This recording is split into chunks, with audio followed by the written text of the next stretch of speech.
Hi hello welcome to our channel. నేను మీ సిరి.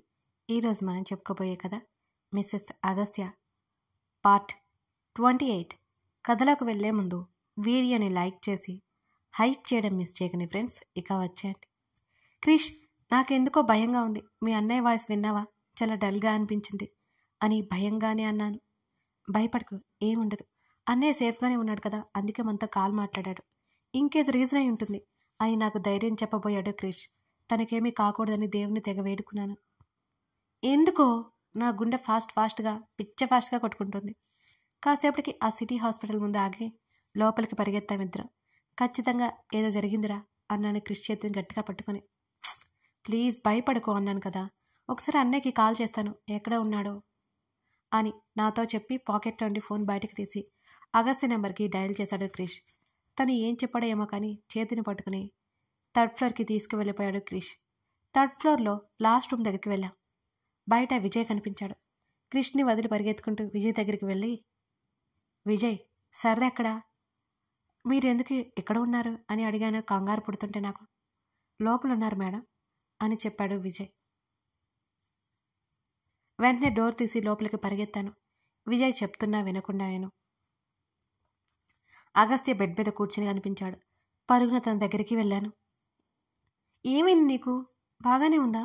ఎందుకు ఇలా హాస్పిటల్ బెడ్ మీద కూర్చున్నావు అని అడిగాను పరుగు తాలక ఆయాసపడుతూ. తనని పూర్తిగా స్కాన్ చేస్తూ తన లెఫ్ట్ సైడ్ భుజం మీద చూశాను. అక్కడ కట్టుబడి కనిపించింది. తను షర్ట్లెస్గా ఉన్నాడు. ఏమైంది ఇక్కడ అన్నాను కంగారు పడిపోతూ. కళ్ళతోనే సైగ చేస్తూ అక్కడ ఉన్న డాక్టర్ వైపు చూపించాడు. నేను లేచి సరిగ్గా నిలబడ్డాను. అగస్త్యతో మాట్లాడి వెళ్ళిపోయాడు డాక్టర్. క్రిష్ కూడా లోపలికి వచ్చాడు. ఏమైంది అంటుంటే సైలెంట్గా ఉంటావేంటి అని అడిగాను ఏడుస్తూనే. నిన్నే అడుగుతున్నాను. నేను ఇక్కడ వాగుతూ ఉంటే సమాధానం రాదేంటి నీ నుంచి అని అన్నాను ఎక్కువగా అరుస్తూ. తను క్రిష్కి సెగ చేయగా వెళ్ళిపోయాడు. వీడికేం తక్కువ లేదులే అనుకున్నాను నేను మనసులో.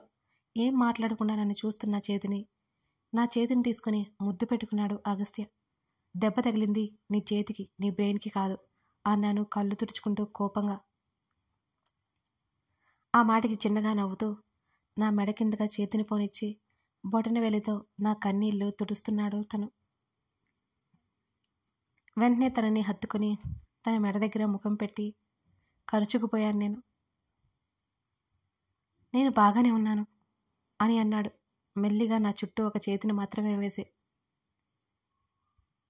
నేను టెన్షన్ పెట్టడం నీకు బాగా ఇష్టం కదా, ఎప్పుడు టెన్షన్ పెడుతూనే ఉంటావు అని అలాగే ఉండి ఏడుస్తూ మాట్లాడుతూ ఉంటే, నేను బాగున్నాను కదా, ఎందుకు ఏడుస్తున్నావు అని సున్నితంగా అడిగాడు. వెంటనే తన నుంచి కొంచెం దూరం జరిగి ఆ చేతికి ఏమైంది అని మళ్ళీ అడిగాను. చిన్న యాక్సిడెంట్ అన్నాడు నా వైపు చూస్తూ. నా భుజాల మీదుగా ఫ్రీగా వేలాడుతున్న జుట్టును వెనక్కి తోస్తున్నాడు అగస్త్య.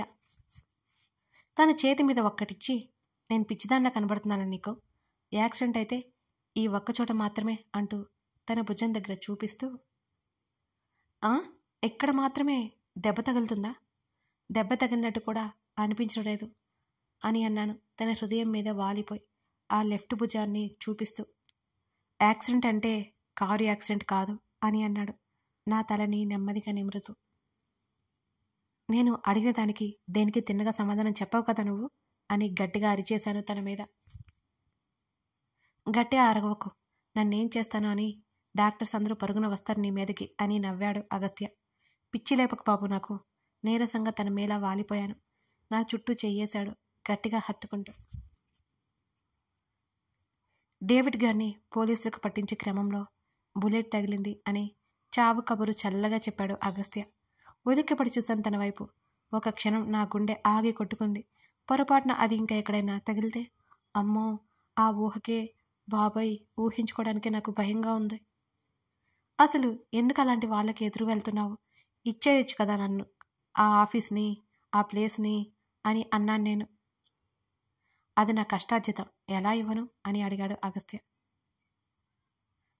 తను చెప్పింది నిజమే కాబట్టి నేనేం మాట్లాడలేదు. ఎందుకంటే తను పెద్ద మొండివాడు, భయపడే మనస్తత్వం కాదు తంది. ఎంత భయం వేస్తుందో తెలుసా అంటూ తన వైపు చూశాను నేను. ఇంకా భయం ఎందుకు అని అడిగాడు అగస్త్య. ఇలా నిన్ను చూస్తానని నేను అనుకోలేదు. నీలాంటి బండరాయిలకు ఏమి అర్థం కాదులే నా బాధ అని నేను మూతి తిప్పగానే అగస్త్య నవ్వాడు. నొప్పిగా ఉందా? భుజం దగ్గర మెల్లిగా తడిమాను. ఉంది, ఇప్పుడే పెయిన్ కిల్లర్ వేసుకున్నాను, తగ్గుతుందిలే అని అన్నాడు తను. అందుకే ఇక్కడ ఉండదు, మనం త్వరగా ఇంటికి వెళ్ళిపోదాం, ఇండియా వెళ్ళిపోదాం అన్నాను తన చెంప మీద చేయి వేసి బ్రతిమాలుతున్నట్టుగా.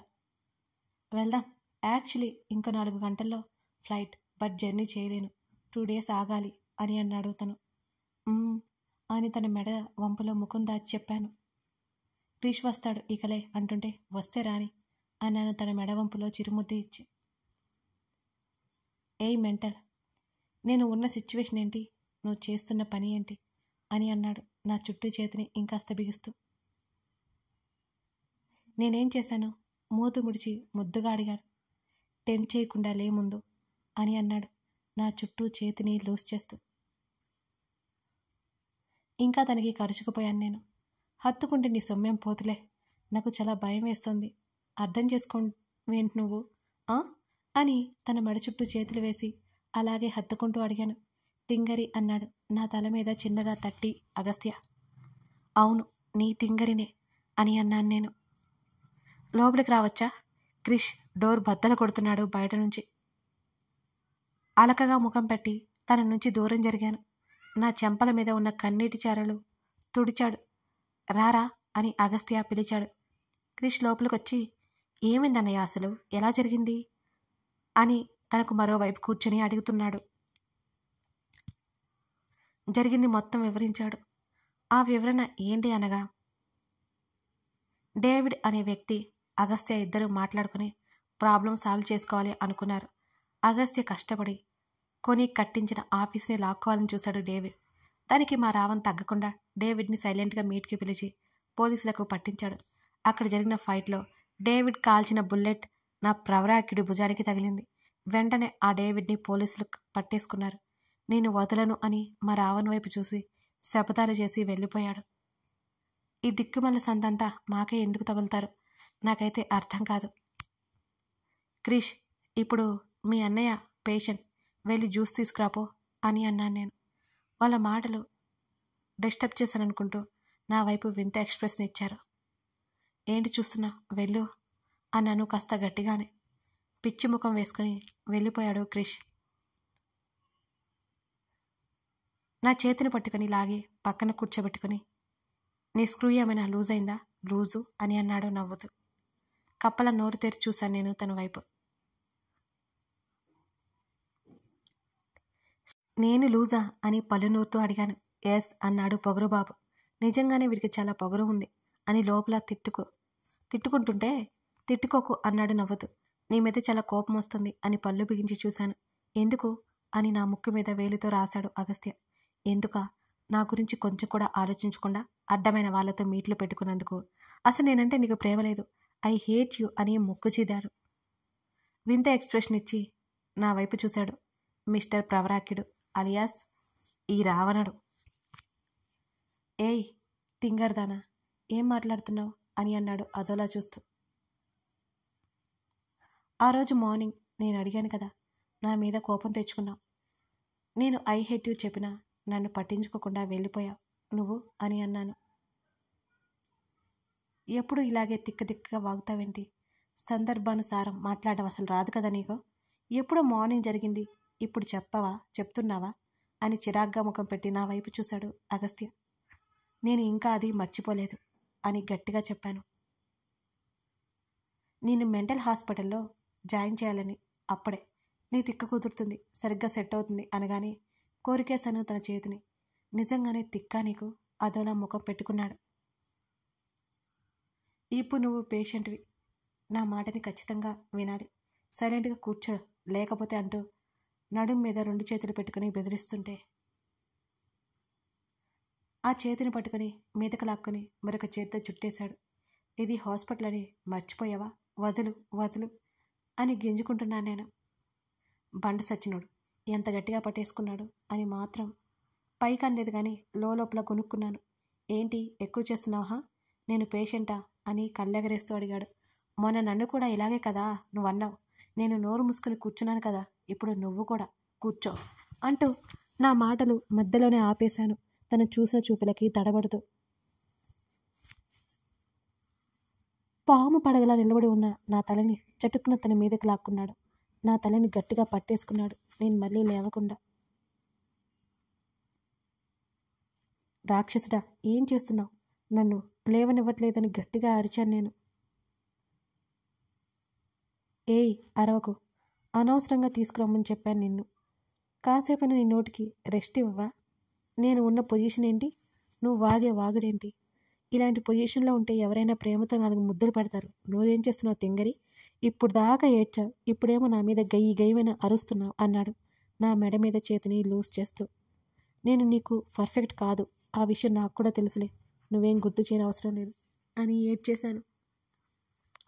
సైలెంట్గా తన మీద పడుకొని ఏడుస్తుంటే, ఏయ్ నిజంగా ఏడుస్తున్నావా? నేనేదో సరదాగా అన్నాను అని అన్నాడు తను నొచ్చుకుంటున్నట్టుగా. నిజమే కదా చెప్పావు, నిన్ను అర్థం చేసుకునే మెచ్యూరిటీ నాకు లేదు అన్నాను, తన మెడ చుట్టూ చేతులు వేసి అలాగే ఏడుస్తూ. హే రాక్షసి, కోపం తెప్పించుకో, చెప్తున్నాను కదా, నేను సరదాగానే అన్నాను అని అన్నాడు తను నా తలని నెమ్మదిగా నిమురుతూ. నువ్వు సరదాగా అన్నా సరే, అది నిజమేలే. మళ్ళీ మళ్ళీ అది రిపీట్ చేసి నాకు చిరాకు పుట్టించుకో. అగస్త్య సీరియస్ అయిపోయాడు. ఇంకా నేనేం మాట్లాడుకోలేకపోయాను. నా బిహేవియర్ నాకే చిరాకేస్తుంది. ఇంకా కిరీష్ బిహేవియర్ పోలేదు నాకు. అగస్త్యని బాగా విసిగిస్తున్నానేమో అనిపిస్తోంది. తన ఛాతీ మీద తలపెట్టుకుని ఆలోచిస్తూ ఉన్నాను అలాగే. ఏయ్ సెనోరిటా అని తను పిలుస్తుంటే కళ్ళు తుడుచుకొని మెల్లిగా తలెత్తి చూశాను. పిచ్చి, ఎందుకు ఏడుస్తున్నావు నువ్వు అంటూ తను ఇంకొక చెయ్యి లేపబోయి మళ్ళీ పక్కన పెట్టేశాడు. అది నొప్పి లేసిందేమో పాపం. నిజంగా బాగా విసిగిస్తున్నాను కదా నిన్ను నేను అని అడిగాను.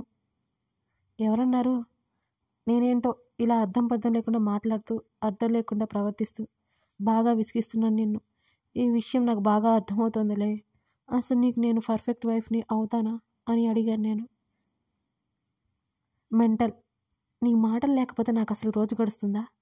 కిరీష్ బిహేవియర్ అని ఎవరన్నారు చెప్పు? నువ్వేం అల్లరి చేసినా నా దగ్గరే కదా. నీ అంత మెచ్యూర్డ్గా ఎవరు ఆలోచిస్తారు? నన్ను కలవకముందు, కలిసిన తర్వాత నువ్వే ఆలోచించు. నీ అంత గొప్పగా ఎవరుంటారు? నీ క్యూట్ ఎక్స్ప్రెషన్స్కి, మాటలకి నేను పడిపోయింది. నీ సెల్ఫ్ రెస్పెక్ట్తో ఎప్పుడో నా మనసుని దోచేసుకున్నావు. అంతేకాదు, నువ్వు ఏదో అంత అందంగా ఉన్నావని నీకు పడిపోయాననుకున్నావా? అది ఈ పిట్ట మొహానికి అని అన్నాడు అతను చివరగా నవ్వాపుకుంటూ. అప్పటి వరకు నన్ను ఆకాశం వరకు తీసుకువెళ్ళి అక్కడి నుంచి కిందకు తోసేశాడు దుర్మార్గుడు. నేనేం చేస్తున్నానో తెలియకుండా తన హార్ట్ మీద పళ్ళని దించేశాను గట్టిగా. అబ్బా రాక్షసి అని కాస్త గట్టిగానే అరిచాడు అగస్త్య.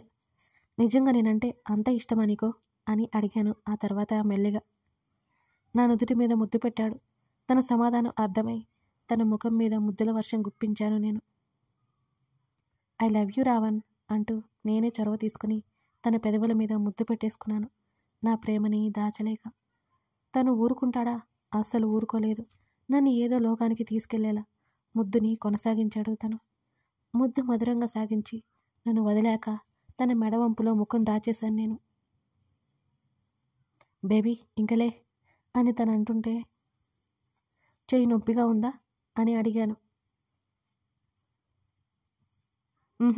క్రిష్ వచ్చేస్తాడు అని అన్నాడు తను. వాడికి సెన్స్ ఉంటే ఇప్పుడే రాడు అని అన్నాను నేను. నా మాట అబద్ధమని నిరూపిస్తూ అక్కడికి వచ్చేస్తాడు క్రిష్. తలుపు కొట్టగానే మెల్లిగా తన నుంచి దూరం జరిగాను నేను. డ్రెస్ సరిచేసుకుని జుట్టు సరిగ్గా అనుకుంటూ మరో బెడ్ మీదకి వెళ్ళి కూర్చున్నాను. జ్యూస్ అంటూ 2 గ్లాసులు లోపలికి తీసుకొచ్చాడు క్రిష్. నేను కోపంగా చూస్తుంటే, ఇప్పుడు నేనేం చేశానా అన్నట్టు నన్ను చంపేలా చూస్తున్నావు అని అడిగాడు క్రిష్. పళ్ళు బిగబట్టి సైలెంట్గా ఉన్నాను నేను. అగస్త్య వైపు చూడగా చిన్నగా నవ్వాడు మా ఇద్దరిని చూసి.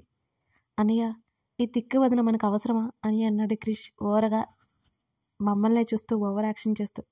ఆ బుజ్జి బెడ్ మీద ఉన్న బుడ్డి పిల్ల తీసుకుని క్రిష్ మొహానికి విసిరి కొట్టాను. తను తప్పించుకున్నాడు కాబట్టి జ్యూస్ గ్లాసులు బ్రతికిపోయాయి.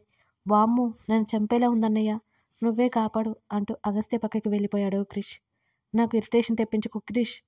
అన్నయ్య తీసుకో అంటూ జ్యూస్ గ్లాస్ ఇచ్చాడు క్రిష్. మీ మమ్మీ ఫోన్ నెంబర్ ఇవ్వు క్రిష్, అప్పుడు కానీ నీ తిక్క కుదరదు. నువ్వు చేసే వేషాలకు అన్నీ మీ మమ్మీకి చెప్పాలి. నువ్వు ఏదో శుద్ధిమంతుడు అనుకుంటున్నాడు మీ అన్నయ్య.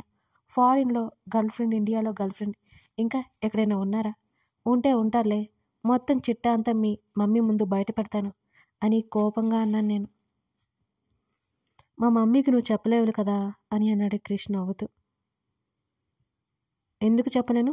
ఖచ్చితంగా చెప్పి తీరుతాను, అప్పుడు కానీ నిన్ను చితక్కొట్టి పడేదు అని గాల్లోకి పంచులు విసురుతూ కోపంగా చెప్పాను. శ్రీదా అన్నాడు అప్పటికే అగస్త్య సీరియస్గా. నిజంగా మా మమ్మీ చేతి కొట్టించుకోవాలనుంది అని క్రిష్ నవ్వుతున్నాడు. తన కళ్ళల్లో నీళ్లు కూడా తిరిగాయి. ఎందుకో నాకు అర్థం కాలేదు. నేను తప్పుగా మాట్లాడానో నాకైతే అర్థం కాలేదు. అగస్త్య వైపు చూడగానే క్రిష్ వైపు దిగులుగా చూస్తూ కనిపించాడు తను కూడా. భయం వేసింది నాకు. క్రిష్ ఎందుకు ఇలా అయిపోయాడో అర్థం కాలేదు. నేనేం ఆయన పొరపాటుగా అన్నానా? కథ కొనసాగుతోంది. ఎలా ఉంది? మిస్సెస్ అగస్త్య కదా. మీకు కథలో ముందుకు వెళ్ళే ఇంకా కొన్ని ఎలిమెంట్స్ గురించి తెలుసాయి. అసలు అగస్త్య ఎందుకు ఒంటరిగా ఉంటున్నారు, అతని పేరెంట్స్ ఎక్కడున్నారు, అలాగే క్రిష్ ఏంటి, క్రిష్ అగస్త్య మధ్య రిలేషన్ ఏంటి, ఇలాంటివన్నీ ఉంటాయి కదా. మొత్తం మీకు త్వరలోనే అర్థమవుతాయి. మీకు కథ నచ్చుతుందని అనుకుంటున్నాను. కామెంట్ చేసి లైక్ చేయడం మర్చిపోకండి. అలాగే ఇంకా మన ఛానల్ని సబ్స్క్రైబ్ చేసుకుండా చూస్తున్న వాళ్ళు సబ్స్క్రైబ్ చేసుకుని సపోర్ట్గా నిలుస్తారని భావిస్తున్నాను. Thank you for watching this video.